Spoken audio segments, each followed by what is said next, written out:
యేసుక్రీస్తు అతి పరిశుద్ధ నామములో మీకందరికీ నా హృదయపూర్వక వందనాలు.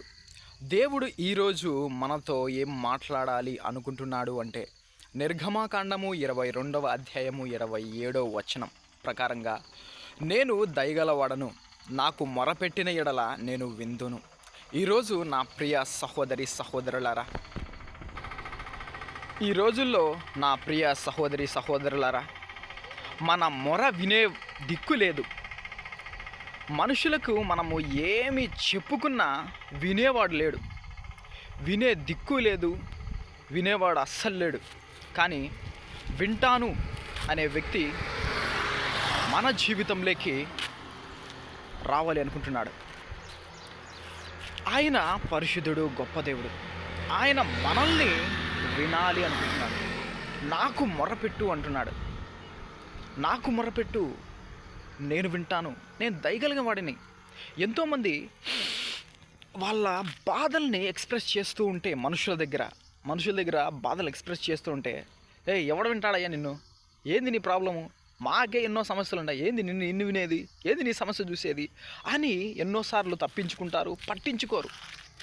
ఇలా వినే దిక్కులేని పరిస్థితులలో మనుషులు ఉండగా, మనల్ని ఈరోజు ఏమంటున్నాడంటే, దిక్కులేని పరిస్థితులలో మనం ఉండగా మన మొరని వింటాను, నువ్వు చేసే ప్రార్థనని వింటాను, నీ ఏడుపు నేను వింటాను అంటున్నాడు ప్రభు.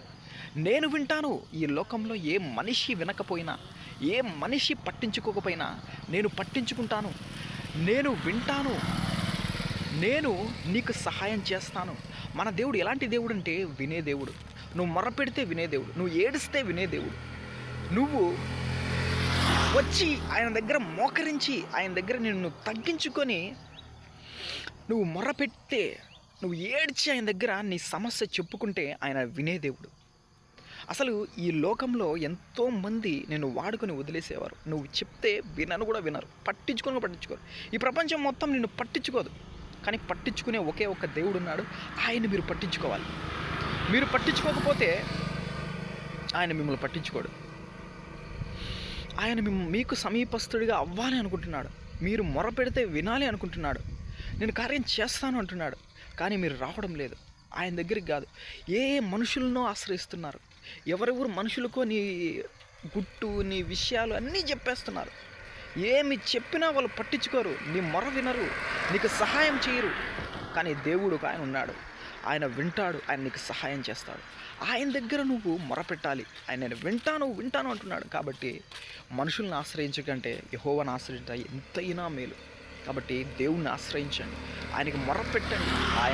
ఆయన నీ మనవిని ఆలకిస్తాడు. Cry on to him, he listen, he hears. ఆయన వింటాడు. నా ప్రియ సహోదరి సహోదరులారా, ఏ మనిషిని ఆశ్రయించకుండా దేవుణ్ణి ఆశ్రయించి ఆయన్ని మాత్రమే హత్తుకొని జీవించాలని నేను ఎంతగానో కోరుకుంటున్నాను. నా ప్రియ సహోదరి సహోదరులందరికీ మరొకసారి నా హృదయపూర్వక వందనాలు.